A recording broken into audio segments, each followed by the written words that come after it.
save the butcher! Help save the butcher!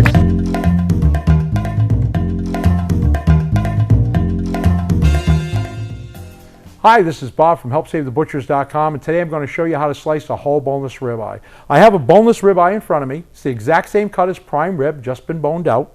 It has two ends to it. The chuck end on this end has a little bit more fat to it, and you can see it has several different muscles there with some fat grain separating it.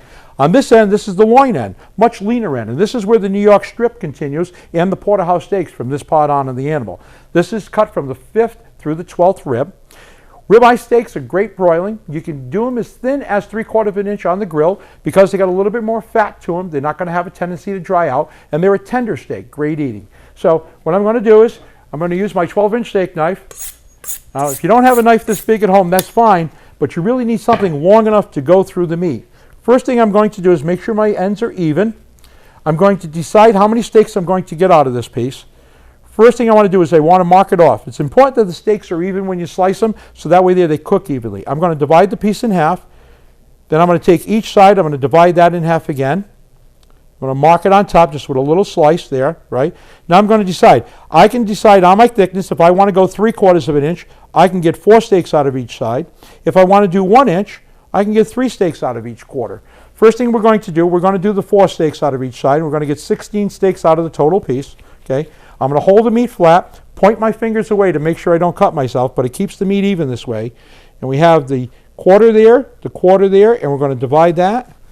There we go, nice and easy. Don't push hard on the knife. Let the knife do the work for you. Then when you get it halfway through, pull back. Don't lift up on the knife. If you lift up on your knife like this, it's going to make ridges in the steak. Take the halfway mark again. We're going to mark it there and slice through. Pull back. Let the knife do the work. Here's our last ones here on this quarter. These are 3/4 inch steaks, but you can see how beautiful they are. They're going to be great on the grill. One other thing that I really like to do for myself personally sometimes is I like to use ribeye steak as a sandwich steak. And if you are going to slice a thin sandwich steaks out of these, I would slice it from this end, nice and lean, but at 1/4 of an inch. Pan fried steak is fantastic, a lot of flavor, good eating.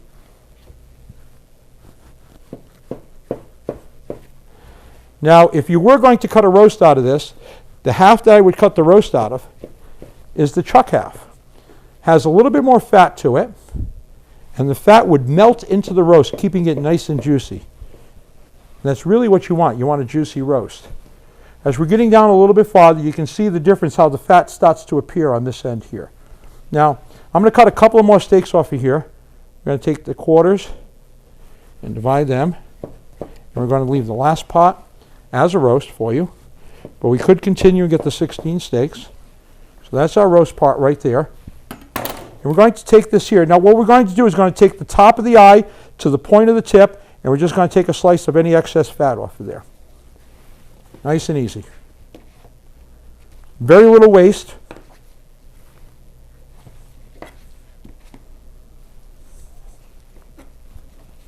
On these. You can use seasoning on these. They don't have to be marinated. But if you have a particular seasoning that you prefer, go great on these. The fat will melt into it and keep it nice and juicy for you. These here are pretty good. Okay, I would leave those just like that. Okay, there you go. Whole boneless ribeye, nice and easy to slice. This end is a roast. This end is steaks. Great eating. And as my wife likes to say, real men eat ribeye. I know I do. This is Bob from HelpSaveTheButchers.com. Don't forget, buy fresh cut meat from your local butcher, just like your mom did.